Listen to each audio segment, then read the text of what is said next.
Sondag vandag. En ek wou nie op die topic geskryf het, because it's a baie sensitive topic. Maar ek het iets vir Jocelyn geskryf, om net die story alive te hou. So, ja. Hoor gewoon erin. Want jou naam is wat ons roep, vir jou is wie ons soek, so was dit. Jocelyn antwoord my. Want jou naam is wat ons roep, vir jou is wie ons soek, was dit. Jocelyn antwoord my.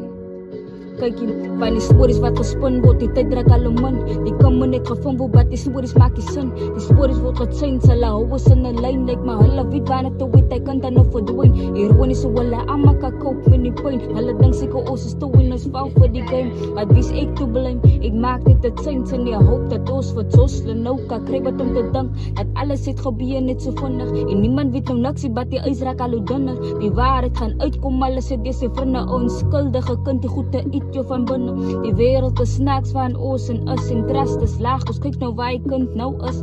Die kind is weg en hulle sit dit in 'n stasie, maar hulle moet weet, my broer is God, hy slaap nie. Vir jou is wie ons soek, so vaste. Jocelyn antwoord my. Want jou naam